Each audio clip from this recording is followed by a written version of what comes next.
This is a film that has so many different complex layers.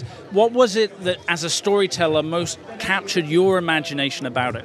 I think it was precisely the fact that it has so many layers and it ties together the personal and the professional, and until they merge and the personal bleeds into the professional and vice versa. And that's true of her relationship, Emma's character's relationship with her husband, Stanley Tucci, and with her relationship to Adam, the young man. And what really I always felt was overwhelmingly powerful about the novel, about the story in the novel, was that you were engaged by all the characters and felt compassion for all the characters and found it very, very difficult to make judgments about them. And since it's a film about a judge, I think that's a very attractive characteristic. How brave did you feel telling a story that is very authentically confused at times? Well, it may be a great folly, we'll find out, to make a film which has a story that is extremely complicated, where you can't come out and say, oh, that was a bad person, that was a good person. And it's shades, moral shades of grey, and whether that's a good thing or a bad thing, I don't know. But it's what I like about films, and I don't like films that resolve very, very neatly and send you away without being made to think afterwards. And you're only able to tell nuanced stories with nuanced performances. Can you talk about the qualities that particularly Emma and Finn have that make them such remarkable assets for this film? Well, there are two people without whom the film couldn't have been made, and that's Emma Thompson and Finn Whitehead. If we hadn't found Finn, we really couldn't have told this story. It's not possible. So he's an extraordinary young man. I was going to say extraordinary boy, but he's now 21, so he's a young man, and I think he's got a huge future ahead of him. Can you talk a little bit about those scenes, because obviously there's such an electric chemistry. Can you talk a little bit about how natural that was and how much it was a product of hard work?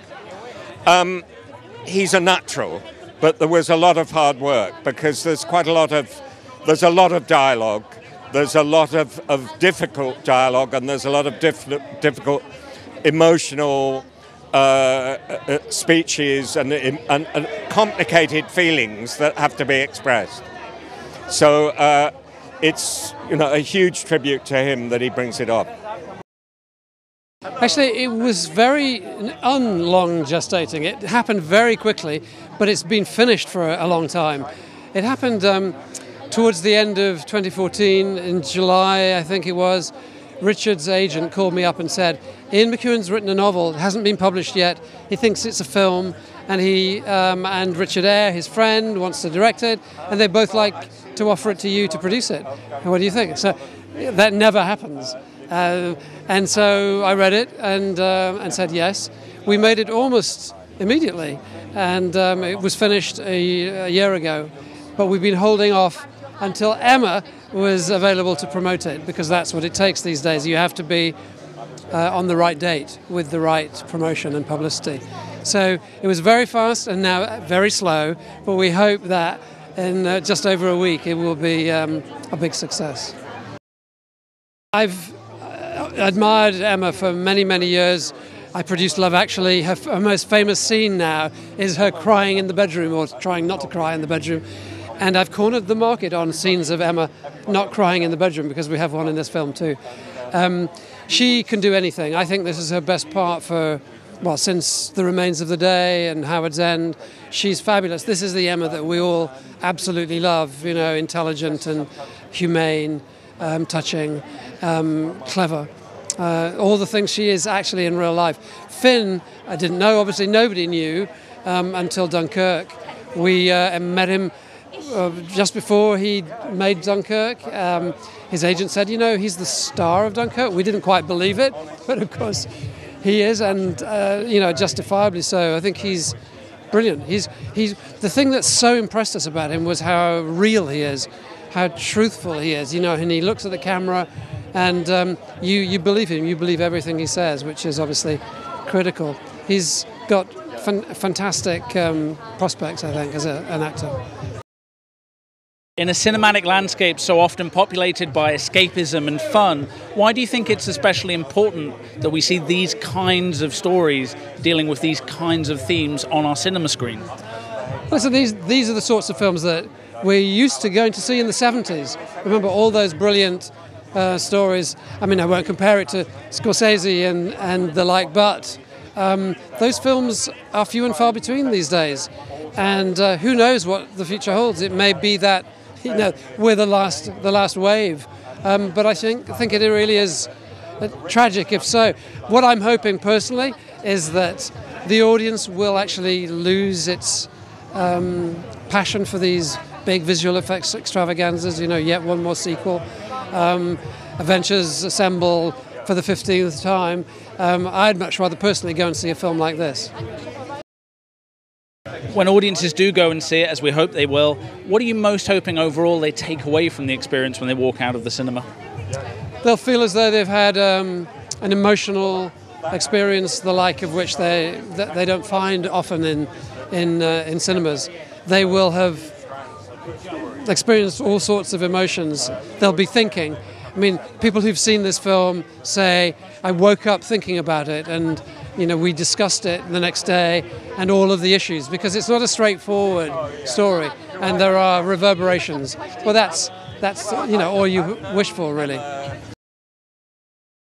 What caught my imagination? Well, firstly, my particular character has to sing in the film, so I was slightly concerned about that. That didn't really, it certainly captured my imagination from a personal perspective, but I think from a public perspective, it was a caring, deeply caring, very sensitively written, intelligent film with just beautifully written, and it's a rare thing to come across something that's got a proper moral message and from a very much from a woman's perspective. That woman, of course, is played by the incomparable Emma Thompson. Can you talk about what makes her such a rare and special talent? She's got extraordinary focus. She has a very strong moral centre. She believes in equality. She believes in democracy. She believes in a sense of socialism, a sense of caring for the weak, and a sense of supporting, but also a great sense of empowering. And she's a fantastic mind and a fantastic person. Of course, a fantastic director as well. Can you talk about what makes Richard such a very unique voice behind the camera? Richard is much like Emma, is a highly intelligent, highly sensitive person in himself. He's a very quiet-minded person. He's very measured, and he believes and trusts in the people that he casts. And as a result, you feel empowered and interested in the film, and interested in making him interested in you. Then it's an absolute pleasure to have you with us. For people who haven't yet seen this beautiful piece of cinema, can you tell us a little bit about the many layers of this character and what it was that most spoke to you when you first read the script? Yeah, so Adam is a 17-year-old Jehovah's Witness with leukemia, and he desperately needs a blood transfusion in order to live, but he refuses it on religious grounds. And so that's kind of where you find him at the beginning of the film, or when you first meet Adam. As a character, he is incredibly complex. He's very fresh and kind of almost pure, because he's led such a sheltered upbringing because of Jehovah's Witness. He's also very strong-willed, which is kind of not often you find in a character which is 17, 18. He feels like he knows his own mind and knows what he wants to do, and so yeah. And the chemistry between you and Emma is absolutely electric. Can you talk about the qualities she has as a performer that makes her such a very special talent to be alongside? I mean, she is incredible. Her reputation precedes her. I think as a performer, she is amazing, but she also, one of the best things about her is, despite the fact that she is incredible and her performance is amazing, she really brings it out of you as an actor. She's so giving when you act opposite her, and she's so welcoming and loving and really wants to know you and interested that it just makes it easy to act alongside her, really. That's my final question. This is obviously another film where you're dealing with a character at a very young age, facing mortality and the grim realities of life. I'm curious, to playing these kinds of roles make you reassess things? Have they had an impact on you off camera? I think, like, particularly stories like this, they definitely make you question certain moral questions and think more deeply about certain things. But I'm not sure. It just makes you think a lot and just makes you reassess everything you might have thought up till that point when you get this different perspective. And obviously, me seeing it from the other side, seeing it from Adam's perspective, which is a place that not many people will ever find themselves in, being a Jehovah's Witness and coming from that background. So I think it just forces you to see the story from both sides.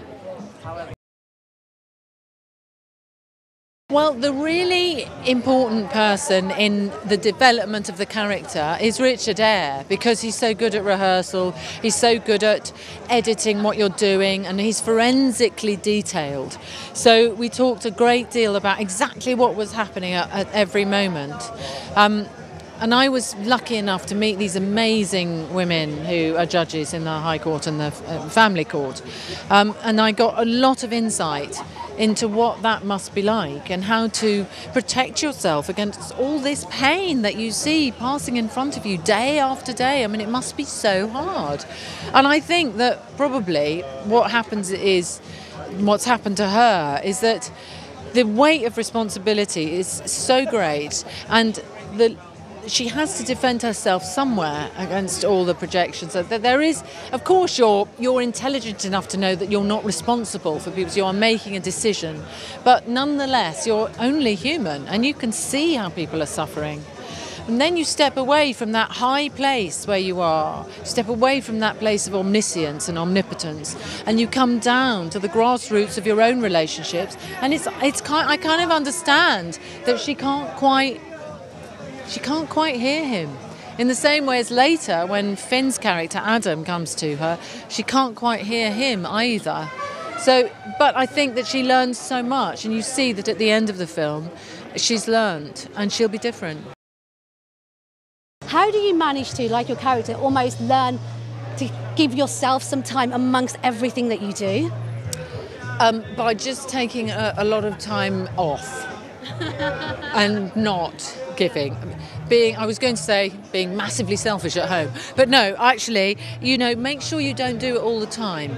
If you come out and do something like this, you must be available to you guys who've been standing out here, and we want to give as much intelligent exchange as we can have, because this is very important, and you're helping us with a film that otherwise would disappear, as Bill Bailey would say, like a strand of saffron in the vindaloo of Marvel. Do you know what I mean? So you're helping us. This is a very important connection.